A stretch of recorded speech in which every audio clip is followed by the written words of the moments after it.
Welcome to HEC TV's live interactive program that's part of St. Louis. The whole production is pulled together. It's going to be a steel bridge. On the American classic novel, The car that put America on wheels. Welcome to HEC TV Live.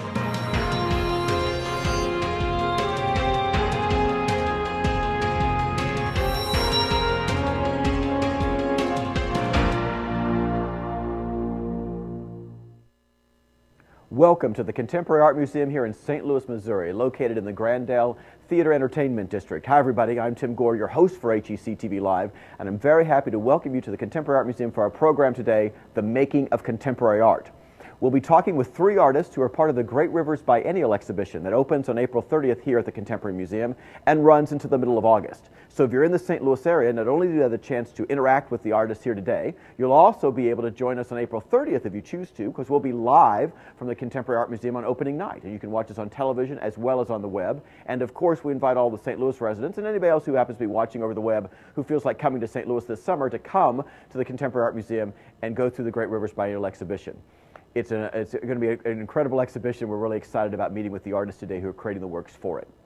As always with HEC TV Live, we're being joined by schools interactively. We'll be going to them in a bit to let them introduce themselves and get their questions throughout the program. But we welcome our TV viewers and web viewers to join us as well with your questions. So email us at live@hectv.org. That's live@hectv.org. We look forward to your questions throughout the program. I always like hearing questions in my ear that we can ask the folks who are joining us. So that's live@hectv.org. We want to begin today's program by talking a little bit about what is the Contemporary Art Museum, what is contemporary art, and why does this museum exist. So we're being joined by Tuan Nguyen, who's a museum educator here. Tuan, thanks so much for being here today. All right, thank you so much, Tim.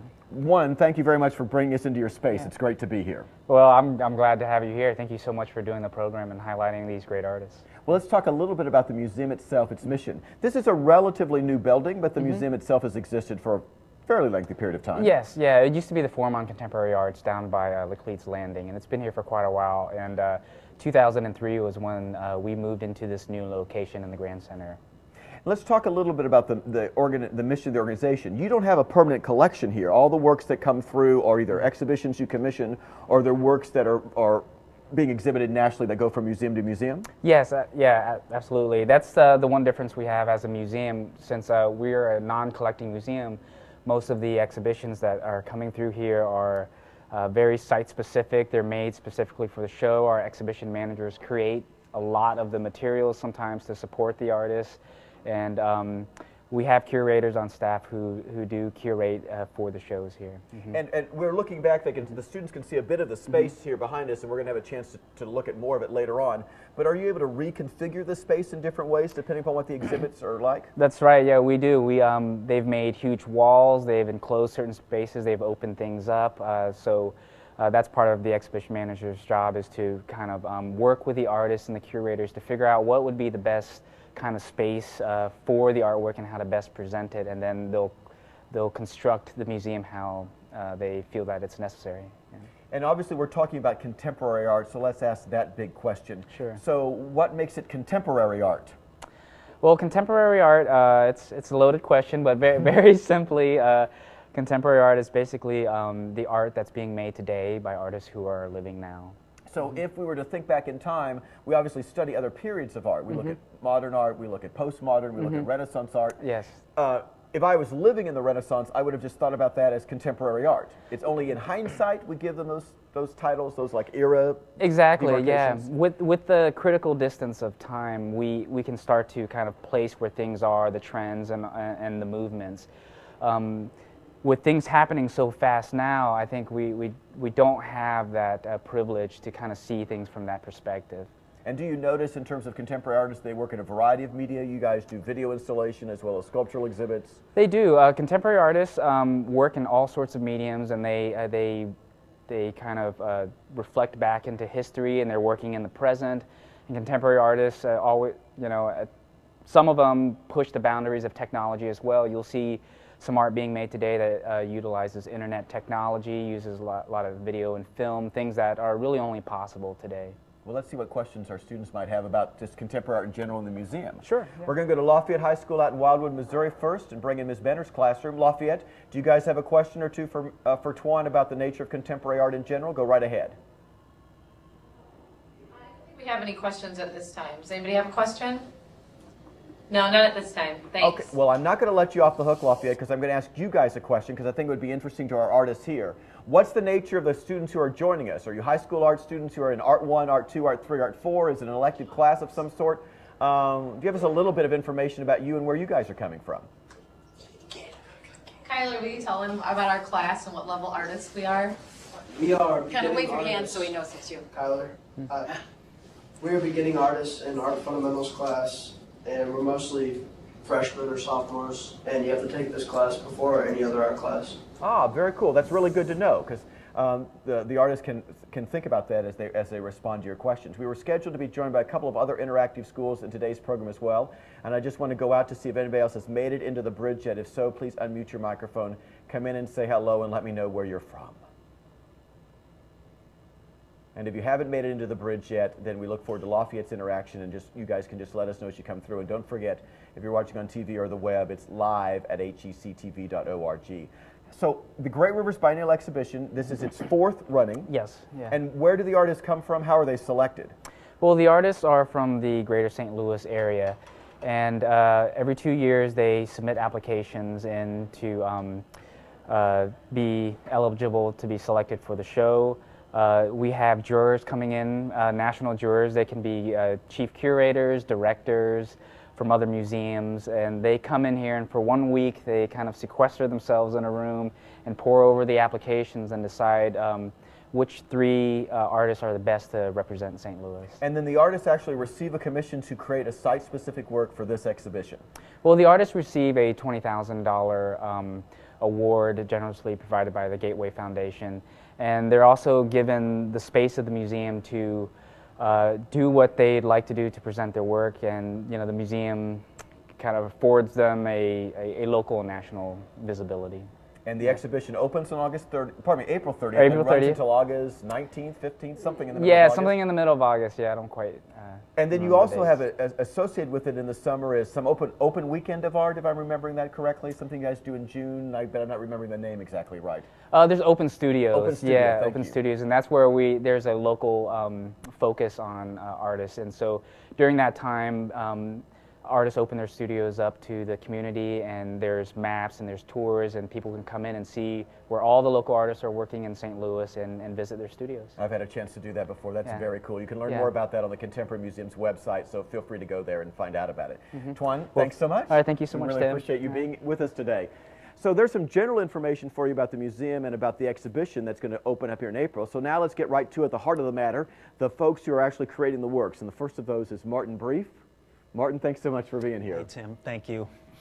Well, let's begin with a little bit of information about you. Give the students some background about where you came into art, and has it been a lifelong passion, or how you got started, that kind of thing. I took some art classes in high school, and then when I went away to college, I remember going to some kind of orientation where they put us all into an auditorium and then started to divide us by our interests. And they would call out particular areas of interest, and I never was interested in any of those things. And so once they stopped calling out areas of interest, it was me and maybe 7 or 8 others who were still left sitting there. And someone asked me what kind of classes I took in high school, and I said art. And they said, okay, be an art major. And so, fortunately, I really took to it and found a place in that for myself. And so I got lucky, I guess. And when you began your work in art and your study of art, was there a certain part of the art world that attracted you more? Did you see yourself as wanting to be a painter or a sculptor or working in metals, or has that modified for you over time? Oh, yeah. I mean, I think it definitely changed. I originally started out in photography, which is what I got my master's degree in. But since leaving school, once you leave school, you're free really to explore whatever your interests are. And I have gravitated in multiple different directions since then. Well, let's begin to talk a little bit about the direction you've gravitated to now. Yeah. We want the students to have a chance to see some images of previous work you've done as you talk about it. And so we'll be beginning to bring those images up and give the students an idea of what you've been working on as we look at this image here of I guess I'll call it a text, an image with a lot of text. It's all text, yeah. This is from a project I called the Art Forum series because I'm using information gathered from Art Forum magazine. And what you're looking at is a drawing based on one issue of the magazine in which I collected all of the names from the entire magazine and then wrote them in order that they appeared in the magazine into a square, which is the shape of the magazine. So as we get closer in, we notice that there's hundreds of names, maybe thousands of names. Yeah. How big, obviously it's hard to tell, how big Yeah. is it? Is it 8 by 10? How big is that work? It's 10.5 inches square. And is that the same exact size as Yeah. the magazine itself? Yes. And having it the size of the magazine was important to you because? I wanted the piece to relate directly to the source, and so that was the easiest way to do that. Plus, I also like the fact that I did 10 of these pieces for an entire year's worth of the magazine, and so each issue has a different number of names. So at the high end, it was something like 4,500 names, and at the low end was maybe 2,500. And so the idea of fitting those into the exact same space and filling that space to make the square was part of the interest for me in the challenge. So the size of the text changed for you depending upon if there were like 550 names versus Right. 1,050. Right. And it's all handwritten, so I have to adjust that. Well, yeah, because we want to talk about the handwritten process, but do you have to do something mathematically? I mean, do you like have some sort of grid that appears so you know how the names are going to fit into that space? You can't just like willy-nilly decide I'm going to start writing, I suppose. Right. I have to collect all the names out of the magazine first and just write that in some scrap paper so I know how many there are. And then just through some trial and error, I figured out a system where I could calculate pretty close to how it would fit, and I made it fit that way. And the instrument that you're using to write this text is a very, very fine point pen of some sort. Nothing I'm going to purchase just at the local Target. Correct. Okay, and we see it up close and personal here. Now talk about this tool you use. It's a technical pen. It's a rapidograph pen. You can buy it at any art supply store, but it's a very fine tip pen, and it has a cartridge or a container for just regular India ink, and you can refill it. And they come in various thicknesses. And I don't even use the thinnest one, really. You could go thinner. Yeah. Well, and is the shape something you work with all the time? Like depending upon what the source material is, the shape that you end up with the piece looking like could vary? You're not always dealing with squares. Yeah, exactly. This was just a square because of the magazine. Well, before we start to look at what you're doing specifically for the Great Rivers Biennial, let's see what questions students have about the work in general. Great. Lafayette, let's go to you guys. What questions do you have for Mr. Brief about the kind of work that he's interested in? First. Hi, my name is George. How did you do like the writing? Like, how difficult was to do that writing with that, thing? And we've got some video of some close-up video we did, and as you talk about this, Martin, the kids can look at that. Thanks, George. That's a great question. Fortunately, I have a gift, I suppose, that I can write really small, and it's not too difficult for me.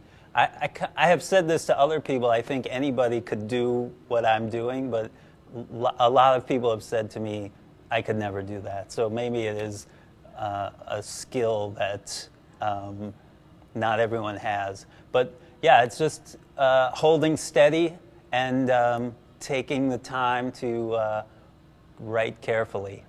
That particular piece, I noticed that the word God was going all the way through the middle. Before we start to talk a little bit about that piece itself, when you're working with it as you are, I noticed, is that a light source that's behind it, or is there actually a line grid that's behind there to make sure that you know you're like, there's no lines on the paper itself, right, but there's some sort of line behind it that you're following? Yes. Okay. It's the paper I use is fairly thick, and so that the lines, I can see them pretty roughly, so that just kind of gives me a guide so that things stay relatively straight. And the piece that we're seeing right here, the one with God every place down the middle, what's the origin and the source of this particular work? Yeah, those are all book titles. that have the word God in them that I searched on Amazon.com. And so that is for the Great Rivers Biennial. And yeah, I was interested in a kind of contemporary portrait of God. And I thought Amazon is this great source of information that we, I think, as a collective really turn to. And I thought, well, what does Amazon have to say about God at this moment in time? That's interesting. I've got some other questions about that, but I'm sure the students do too. Lafayette, back to you guys for another question. All right, good. My name is Brendan. How long does it take you to do that? Like, write that small, that much? Thanks, Brendan. I think like those art forum pieces they probably took, just to do the drawing, maybe 60 to 80 hours. And there's another series that you did. I believe we have a JPEG image of it, your dictionary series. Yes. And we'll look at this as an example, too, as Lafayette thinks of other questions. Talk a little bit about the genesis for this and where this one came from. Well, I have a strong interest in language, as I think language is this filter in which we experience the world. And so, you know, the dictionary is the source of language. And so I wanted to do a project using that information. And so I'm in the process of making a drawing for every page of the dictionary. So those sections, for lack of a better thing to call them in the image that we're seeing, those sections represent the amount of space a definition takes of a particular word? Basically, what you're looking at is the 3 columns of type on a single page of the dictionary, and I sort of outline those columns. So it's you can see there's a little bit of the line drawing kind of juts out a little bit on the left side, and that's where each new entry is. So it's a collection of definitions. And are you always working in black and white? Or do you so far. Lafayette, another question from you guys? My name is Brad. And wait a little bit so he knows. My name is Brad. What made you decide to do this type of painting instead of a traditional painting? Boy, that's a tough one. I guess I would just say, over time, as an artist, my interests move and shift, and I just ended up here through a series of events that would be hard to simply categorize or explain in a clear, linear way. But like I said, I became really interested in language and meaning, and so that kind of led me in this direction. We have an email question that came in. Did you draw or paint as a child? Is this something you naturally did as a kid on the walls, so to speak, of the house? I mean, probably as much as any kid drawing, yeah. Let's start to look at what you're doing specifically for the Great Rivers Biennial. We've got some B-roll of your studio space, and how did you determine what it was you wanted to do for this particular exhibition in this space? What are you after here? You know, to be honest, I wasn't thinking about this show or this space when I began to conceptualize this project. So I don't know that it has anything specific to this. I'm not a site-specific artist necessarily. So it just kind of was in the, you know, thinking about a number of projects. This one was one that I was really interested in starting, and the Great Rivers seemed like a really good venue to introduce this work. Now I saw works there where it looks like we're seeing dots all over the paper as we look at it. What are those works? That's from a project where I'm using the New York Times. So each of those drawings is based on the front cover of randomly selected New York Times covers. And I'm basically using a translucent paper and filling in the letter O's in the text with just a little bit of ink. Okay, let me make sure if I understand this right. So I'm giving it to the students. Are you taking, like, here's the front page of the New York Times, the paper's on top of it, and you're literally, wherever the O appears on the New York Times, that's where it's also going to appear on that paper? Yes, and then you lift off the translucent piece of paper, and that becomes the artwork, revealing this pattern that was generated essentially by the text. And so whatever pointillist pattern, so to speak, we've got is what's left. Exactly. Okay, so how are you, there's a lot of front pages of the New York Times. Yeah. How are you organizing it, and when will you be done? How have you determined that I'll be done with the New York Times series by X? Yeah, because, well, I decided to use my life as the sort of parameters, the bookends of the project. So starting from the date I was born to the current date is the range of dates, because I couldn't choose from the whole existence of the New York Times.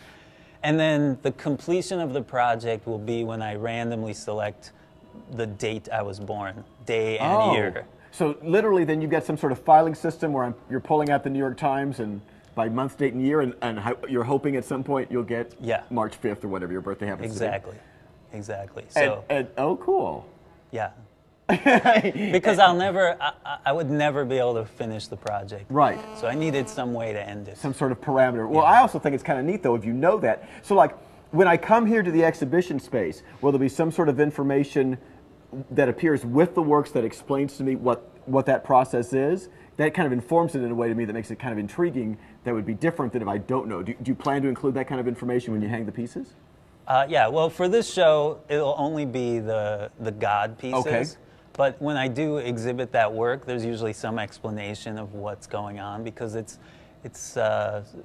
so far removed from the source that, and the source material is important to me and to the concept, and so usually that information is provided. Lafayette, another question for Mr. Brief? Hi, my name's Ryan, and I was just wondering if you ever worry about like misspelling something or making a mistake when you're doing something that long. That's a great question. Yeah, what do you do if you make a mistake when you've already worked on it? Oh, I'm glad you asked that, because I was about to, and I'm glad you guys did.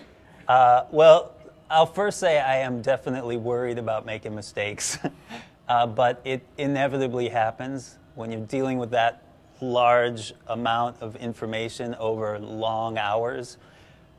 It's bound to happen. But I work on paper that is thick enough that I can lift off a little bit of the paper fiber without it being noticeable.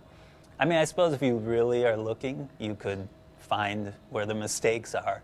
And so, but I'm able to sort of scrape off the ink and then write in the correction. Now I remember, though, my producer was telling me when they went to your studio, there was a piece where you thought you had indeed made some mistakes, but then when you went back to look at them, you weren't necessarily able to find them anymore. Which was great. That is cool. So you're not erasing, you're literally scraping the ink off the paper, so to speak? Mm-hmm. Exactly. And then I'll use a little eraser to pick up any little extra bits and smooth it out again. But yeah, to try to erase the ink doesn't work very well. Very cool. Martin, thanks so much for being here today. Thank you, Tim. Really appreciate it. Thanks. If you guys want to also obviously see Mr. Brief's work once it's on exhibition, the museum exhibition, the Bicentennial Great Rivers exhibition, opens on April 30th. That's when opening night is, and we'll be here live on opening night. So you can join us obviously live for that, and then of course it's on exhibit here through August, so take some summertime to enjoy it. We're going to be joined now by our second artist, Sarah Frost, who's going to come over and say hi this afternoon as well. Sarah, thanks so much for being here. Hi, Tim. Thank you. Thank you for being here. Let's start with the same kind of question I did with Martin. What's your biography? Where do you come from an art perspective? How did you get started? Well, that's a good question. I guess I was always interested in art. I can remember junior high school. I think I was in an art club. Certainly in high school I was, but really I was interested in a lot of things. Actually, I had a hard time in college deciding what my major would be, but I just picked art. And then I guess when I was out of college, I was trying to figure out what to do with a BFA in painting, which isn't very practical. So I got into painting scenery at the local theater, and I became interested in sort of creating spaces or environments and working on a very large scale. And as Martin said, you sort of live your way into the work you're making, and my work's really evolved. And in fact, now I do 3D work and installation, so it's involved quite a bit. And for obviously the Lafayette students, you work at Muni. Right. And so talk a little bit about the scale that you're using there when you're talking about creating a set and painting. Well, the scale of... The Muni, for those of you not from the area watching on the web, is the largest outdoor theater space, I think, in the country, which is located in the heart of Forest Park here in St. Louis. When I was in college, I was painting much smaller paintings that you hung on the wall, so it really was a revelation to me to work on the scale of like 125 feet by maybe 25 feet, and to work as one of a team, and we work flat and we walk all over it as we're painting it. And also it's a very fast-paced effort since it's a show a week. So I think that working in the theater has very much affected my personal work. And let's begin to talk about that personal work. We've got some images of previous work that you've done. You talk about creating an environment, and we'll look at some of those now. The first image we bring up, talk a little bit about this particular work. We're seeing two different pieces in here, right? Right, and I suppose I should back up and say that at some point my work evolved from painting to 3D work. And actually there was a sort of an epiphany. I remember that word from high school English class, a moment of revelation I had which led to the shift High school English teachers everywhere are now singing your praises. But that moment was pivotal in the shift from painting to working with 3D. And I was a few years ago lucky enough to be traveling in Eastern Europe, and I was in Berlin, and I was looking at, actually the whole city has scars from World War II. But I remember seeing buildings with divots from shotgun rounds, and the city just has these scars. And there was a colonnade with columns this wide where there were patches of new stone, and there were just big chunks missing that hadn't been repaired. And I could literally imagine someone, you know, taking cover behind those columns in the midst of gun battle. And that material, the stone, the scarred stone, had so much weight just because of the material itself that I thought, well, why should I make representations of other things? You know, like a picture is a representation in an attempt to create meaning when materials themselves can carry so much meaning. So these two pieces are both found objects that have been discarded, and they bear their use, and their use says a lot about the people and the culture, I think, that use them. So the first room is about the size of an office cubicle. It's about 8 by 6 by 10, and it's covered with... Don't say that yet. I'm going to ask the kids. Okay. Look at, okay, I knew we were going to get there. I'll stop you. Lafayette High School, I'm going to ask you, you see the stuff that's all over the walls there, and you may know this answer. Do you have any idea what's covering the walls? What you think those small little objects are? Give it a shot. Before they answer, oh, I mean, they can go ahead and answer, but I'm not sure how well we're seeing it with the image. I'm not sure if we're able to really, if the resolution is good enough. Well, let me give you a close-up image of the work as well. We've got a close-up image of the work. Now give it a shot. Oh, that's much better. Oh, now we're happy. Okay, I love making you happy, Lafayette. So what do you think? What do you think those are? Oh my gosh! What? Keyboard keys. It's like computer keys. Yes, I'm hearing keyboard pieces. Oh, it's fabulous. I'm hearing keyboard pieces. That's exactly right. These are all keys off computer keyboards? Right, that have been discarded. And what was interesting to me is that, you know, computers are ubiquitous for us. And these keys came from Fortune 500 companies, from local businesses, from individuals, from stockbrokers. There are certain, like those red keys around the fire alarm, are from brokerage keyboards. There were fire-damaged keys, nail polish on the keys. Particularly like with knowing some of the keys came from Fortune 500 companies and also from brokerages, just in this current environment over the last few years where there have been a lot of insider trading scandals and, you know, did you know this before you did that? Who knows what transpired on these keys? It's sort of a loaded material. So part of what you're really interested in is the material itself and people responding to the fact that these were used keyboard pieces, and to think in terms of where they were and what they did and how they were used, in addition to the fact that they're now up here on this wall. Right. And the other part of that last close-up is responding to the particular space. You know, like I was using the color red around the letters of the fire alarm. That room had lots of quirks, and I was trying to draw attention to those quirks, you know, the characteristics of that particular space by how I used the keys. So the fire alarm was in the room already, and you built the work around it to some extent in that area. Right. Students at Lafayette High School, we've got another close-up image, I think, that we're going to see here. And this is the back wall of that same room? Well, this is... Is this what you were talking about in terms of the... Go ahead. Well, this is the room behind. I was trying to have the colors of the two pieces relate. I was trying to create hundreds and hundreds and hundreds of units that were all off-white, white, and beige. That was probably about 60,000 keys in the key piece, and this is hundreds of white, off-white, and gray discarded household objects. And they really range in era. You know, there are silk parasols and things your grandmother might have used. And then there's some pretty contemporary things like computer paraphernalia. And it's sort of, I read a review that I love that talked about drawing this piece, drawing or inviting a parallel between the obsolescence of consumer objects and sort of human fragility, just the way products go in and out and become obsolete. You know, people Very do cool. too. Yes, sadly. There are objects there from all different times of life. Baby stuff, and there are pill containers, you know, like your grandparents might use that say Tuesday, morning, noon, and night. Actually, there's a pill box in there that's written on in an elderly person shaking handwriting that says Dad. It's just so touching, you know. Oh. There's lots of traces of the personal on those things. Lafayette, questions for Ms. Frost? Take it away.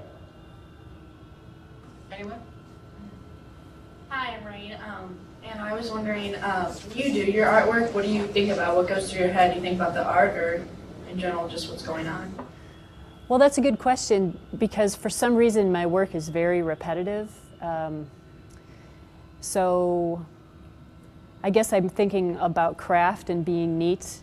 I guess sometimes I'm thinking about other things as well. I'm thinking about the space and how I could address the peculiarities of the space. That's a hard question to answer. It's a good question, Lafayette. A second one from you?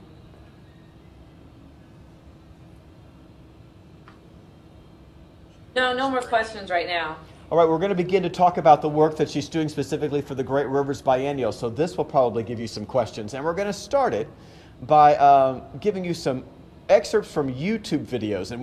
And we don't want to give anything away yet to the students, but these are YouTube videos that you looked at or were aware of that inform the piece that you've created for this exhibition, right? Very much so. All right, so students, you're going to have a chance to see these two YouTube videos. One is a kid who's probably, what, an elementary kid, 7, 8-ish, that kind of thing.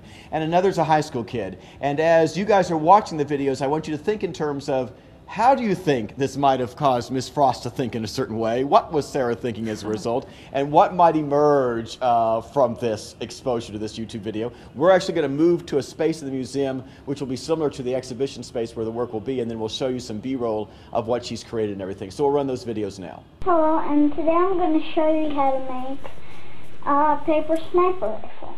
Now, it's a really good gun, and it has scopes to aim, and magazine that I took out, which is actually right here. You can put it back in.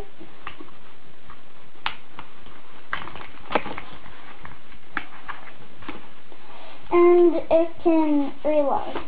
So, what you need is paper, tape, and scissors. So, step 1, take a piece of paper and roll it up.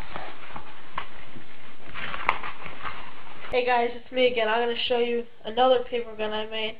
It's the minigun. I used 1,400 pieces of paper in all on this gun.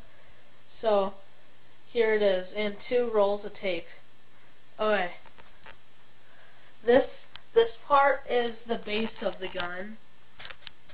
This part is the barrels of the gun where it goes, the bullets go through.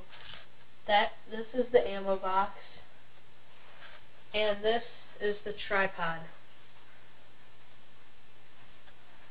Okay, so here's the first. These two go together. This thing spins for the bullets to go through.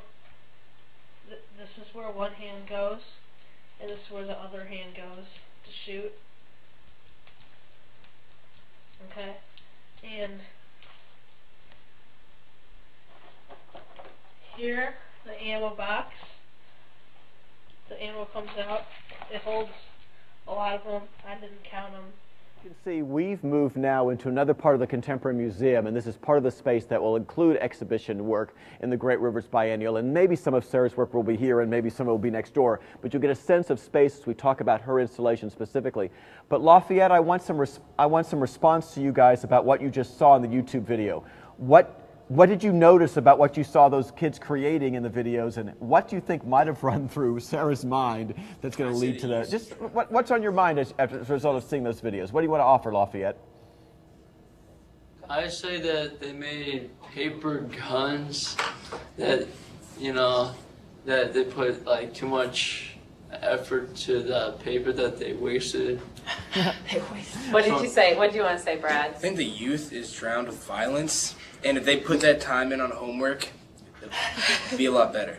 Oh, and your Give that teachers man a star. and your teachers are very happy with that particular answer as well. Those are both really good observations. As you began to think about, Sarah, looking at that, what were you? How did it influence what you ended up creating for this particular work? Well, the first video I saw, I accidentally stumbled upon that younger kid, and I was amazed at the inventiveness of his guns. I was amazed at how young he seemed and how much he knew about the gun he was making, and also how it worked. You know, the magazine came out and there were bullets and so forth. And then I discovered that there are probably hundreds of those guns, or those gun videos, and the hits on them are, you know, from several hundred to several 100,000. Like, I think 600,000 was the highest I saw. So I was pretty amazed at that community of people building form, inventive form, and then sharing their video. And I should say that while the work we were just talking about is found objects, I've also made work that's found form, and I would define that as, you know, I'm discovering something, like in this case it lives in cyberspace, it's digital information, and I'm rebuilding or that form, and then I'm going to take the form and put it in the museum. So I'm following the tutorials and remaking the guns from the videos and putting them in this context. So it's analogous to found objects, but it's slightly different because I'm recreating the form. And we're going to run some B-roll for you now from Sarah's studio, where you're going to be able to see her working there, see the space, and begin to see this wide variety of examples of different guns that are out there that you've seen. So talk a little bit about the creation of it then. Are all the weapons that you're making for the exhibition actual examples of what you've seen in videos on YouTube, or that some of them your own creation as well? Oh no, they're, I'm trying to replicate what I found, and if a boy says that he invented it, I'm not making it. But if he says, this is my M134 Vulcan, which is something that's actually out there, then I will recreate that and try to make similar choices that he made. You know, like in the second video, there's that ammo belt. Mm-hmm. So I've got some long ammo belts that I'm making. I have had to make a few changes in how I construct things just to make them durable enough to last 3 months in a museum. So those 100-round belts I'm making, I'm actually sewing because I think that the weight of them will fall apart with tape. Mm-hmm. But otherwise, I'm using the same materials, which are paper, tape, and glue. And as the students look at the B-roll, they're going to notice the huge amount of guns that you've got there, but also the model that they're going to see. So you're going to hang some of these things from the ceiling, and some things are going to lay on the floor.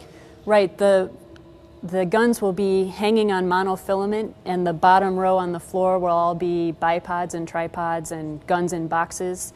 And it's important to me that the guns have space around them because the shape or the negative space is so interesting. Some of the other work that you've seen today, the work is tightly packed, but I experimented with that and the guns just lose their individual character. So these will be almost hanging as in a curtain, and they will be occupying the space of the gallery, and the viewer can walk through the space. So as we come to this space here and we see ourselves in this space, and I realize it may not be hung necessarily in this space, but if I were to walk through here, you're saying I would have the chance to like walk around the guns that are on the floor and like walk up to the one near that's on a tripod and see it and the things hanging down. So in essence, I'd be surrounded by the guns as I came into the space? Well, I'm not sure how much walking through. I think I will sort of direct the viewer as opposed to walking in between each one, but you will see things from all different points of view. And another thing I wanted to say about this building is that I think that the windows under the ceiling in this building are very particular to this space, and it's actually that aspect of this building that made me think that something hanging would be nice. And you don't see that in this particular gallery, but in the gallery where my work will be, there will be natural light coming from above. There's like clustering windows at the top that light comes down through naturally. Right. Oh, yeah, especially with the idea that they're hanging and the light reflecting off of them and the filament. So actually I had that formal idea for this space before I came up with the subject. It's a real marriage of form and content, hopefully. Lafayette, another question from you guys for Miss Frost. Go right ahead. They were asking a million just a second ago.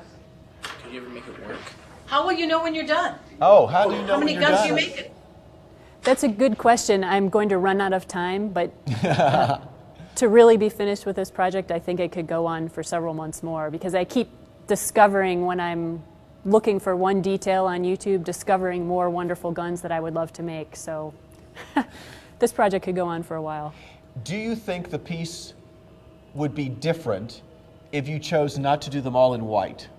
I mean, obviously they're making them in white as I see the video, but like, how does the repetition of color, the fact that they're all kind of like just in white, kind of anonymous, I'll say, so to speak, how does that matter as opposed to I'm going to make them green or look like more like real guns would look? That's an interesting question. I think everything would be different if it were not white.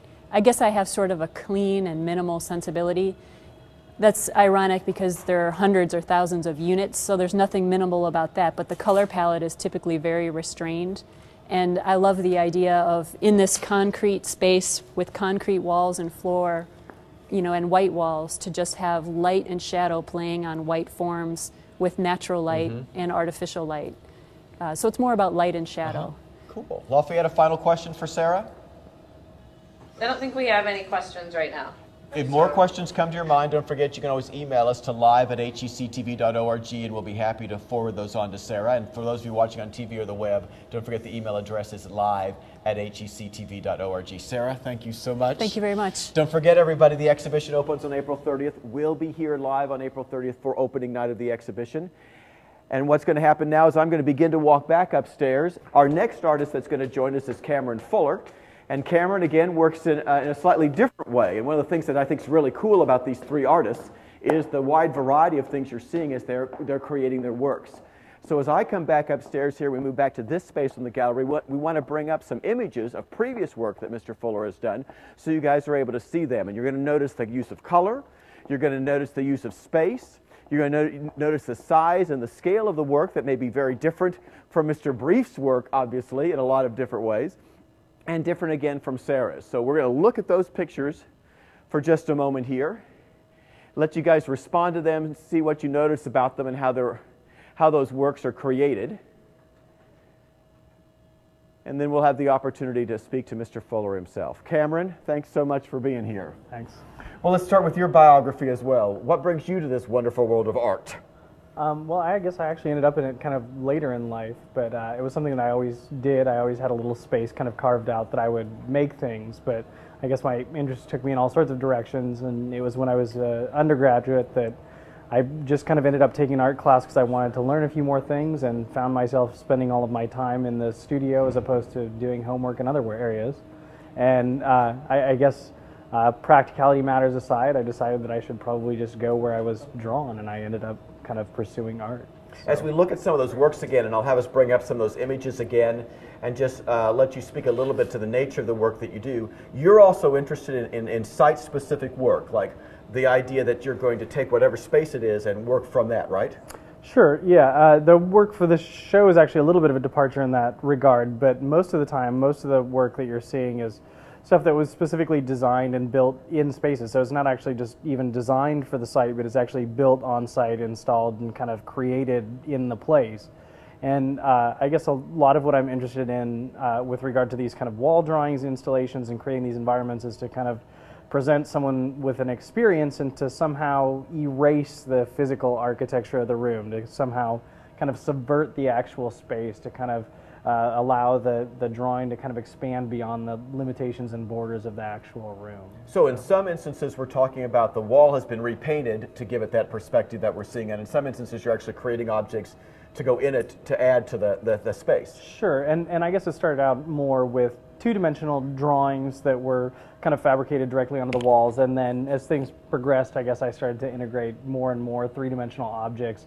And part of the trick, again, it was a little bit of a perceptual trick to keep me interested and entertained, to see how much you could blend two-dimensional and three-dimensional together. How much could you create a three-dimensional object and fool people into believing that it was actually part of a drawing, or how much could you take a drawing and actually use perspective to push it out into the room or create a space that isn't there and make it appear three-dimensional in a way that it's not. We're going to have a chance, obviously, to see the work that he's doing for this particular exhibition. But Lafayette, let's go to you guys for questions to start with for Mr. Fuller about his work in general, or what you noticed about those pictures. Take it away, Lafayette. I think we're just really interested in hearing more about it right now. We're kind of overwhelmed. We're not ready to ask a question yet. That's perfectly cool, because I want us to have the chance to do that. Now, I want to go back, if I can, to what I think was the second image. This, you've painted the walls of the room, but you've also added structures.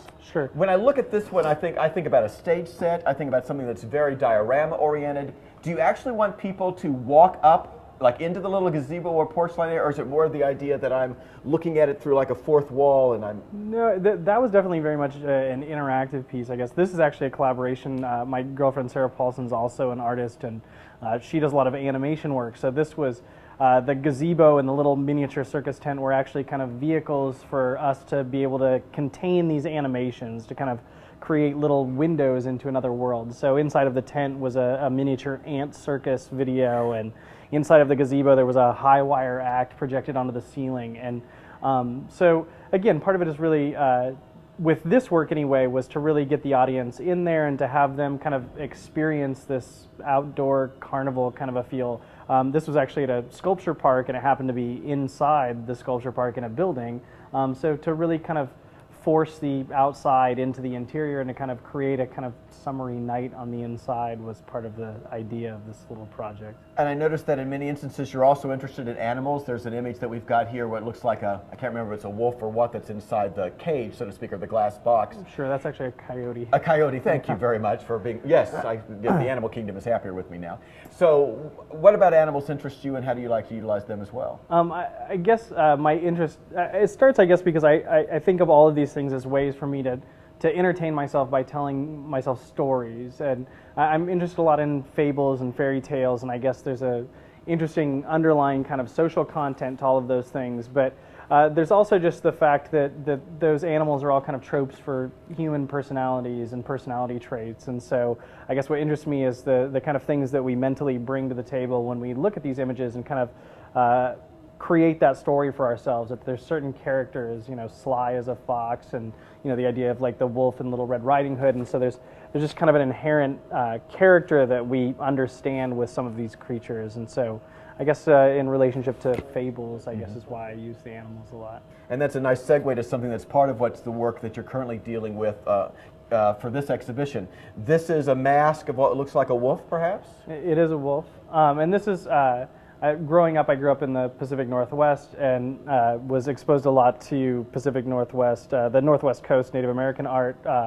There was something always kind of fascinating to me. Visually, it's very graphic and very striking, but also, I guess, just as association with ceremony and culture and all these other sort of things. But so these are kind of recreations of these Northwest Coast designs that are made, I guess, basically from memory and from my experiences. And these will be on the wall or part of a diorama? Or? So these are actually, I'm kind of creating a anthropological exhibit a little bit with glass cases and vitrines and things. So these will actually be almost presented as ceremonial artifacts, but I guess kind of artifacts of modern, contemporary society, but in a kind of sideways direction, I guess. We've got B-roll from your studio as well, and students are going to notice the construction of what's a significant part of the installation that he's working on here.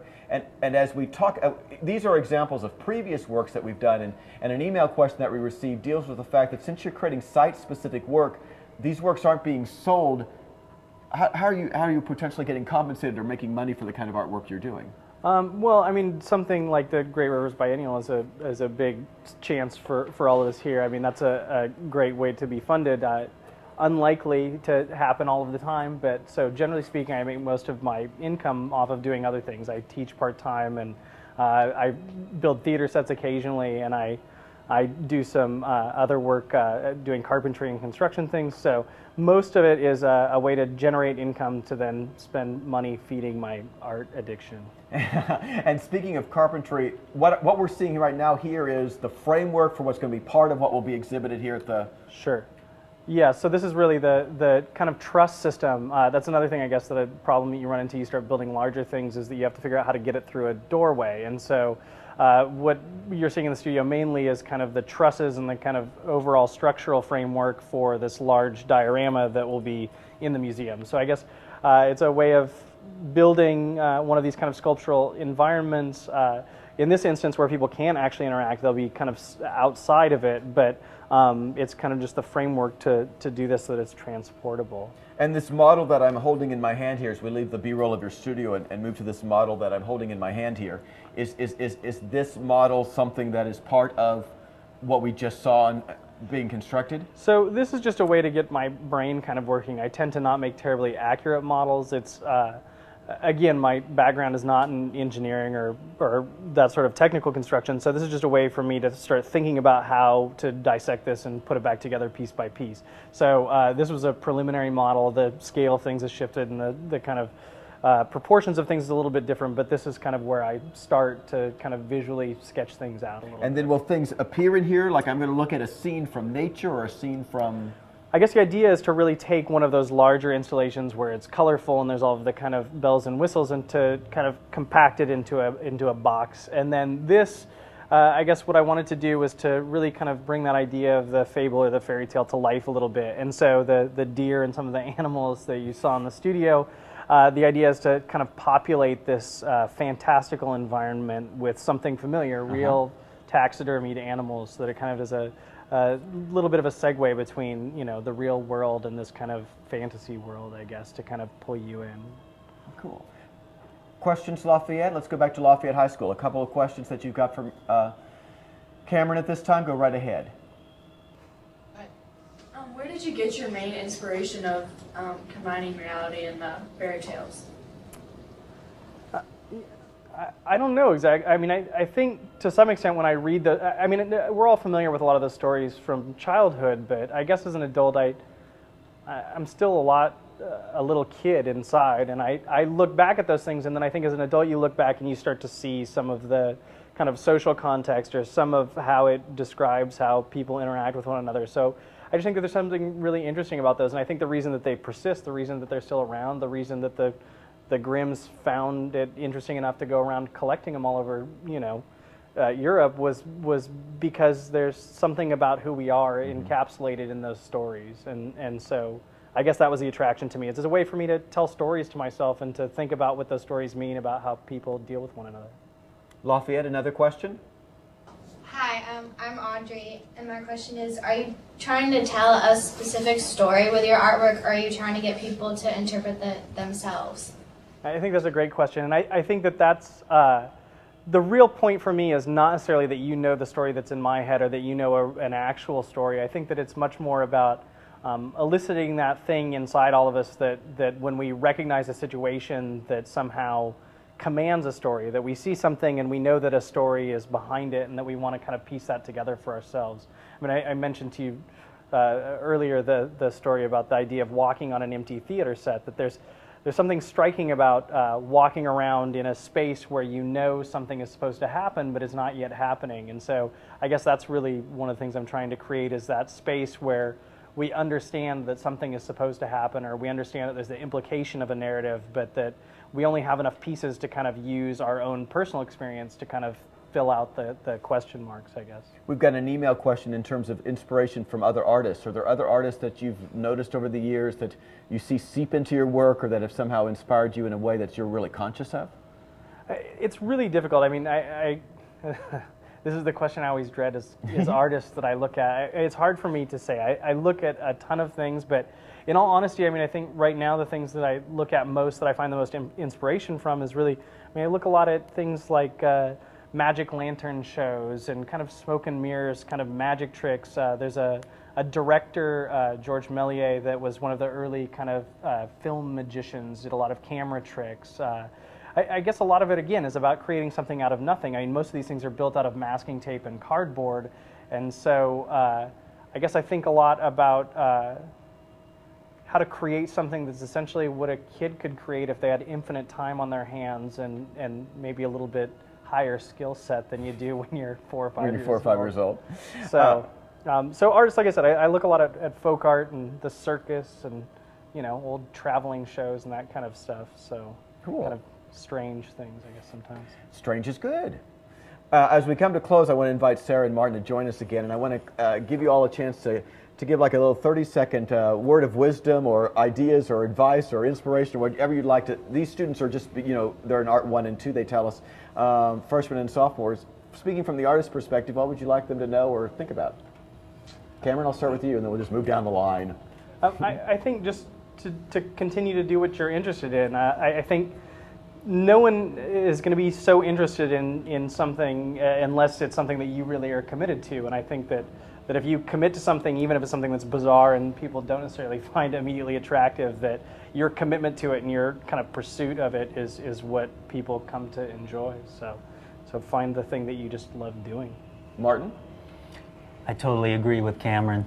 But I would also say keep an open mind and explore lots of different things. I teach at a university, at St. Louis University, and a lot of the students get locked in and saying, well, this is my style.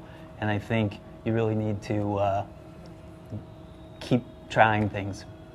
Sarah? I think those are both good points. I think if you're passionate about something, it can be really contagious to your viewer. And also, it takes a fair amount of determination to do something as impractical as be an artist. Well, Lafayette High School, I want to thank you guys for being with us today. If you end up with more questions that you haven't had a chance to think about yet, you can always email them to us at live@hectv.org. Sarah, Martin, Cameron, thank you guys so much for being here with us and sharing your time with us, both in terms of letting us go to your studio and see what that looks like as a working space and giving the kids an insight into the kind of work you do. Thanks very much for being here. Thanks, Tim.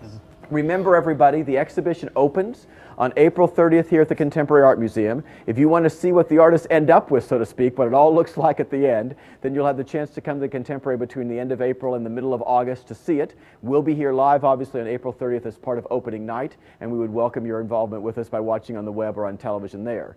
In just a couple of weeks, on March 19th, we'll be artistic again because we're going to go to the Hunt Gallery at Webster University, where we're going to be at their exhibition of contemporary Indian art. And we're going to have the opportunity to meet an artist from India who's exhibited in that particular exhibition and also look at other works that are involved in that exhibition. And we welcome you to join us for that program as well. So we look forward to your involvement in HEC TV Live throughout the course of the rest of the spring. Our calendar includes a very different thing from art. As in April, we're going to go to a rock quarry and talk about the science of explosion. In May, we'll be at the Shakespeare Festival looking at both the theatrical elements of that as well as the textual elements of Hamlet, the script that they're currently working on. And we'll be live from opening night of the Hunt Gallery back here at the Webster University in March as well. So it's a whole wide array of things that you're able to see on HEC TV Live. And as always, we're really glad you're able to be here with us. Our thanks to Twan and everybody from the Contemporary Art Museum that made this project possible today. So once again, thank you, everybody. It's always a pleasure to be with you as part of HEC TV Live. Bye-bye.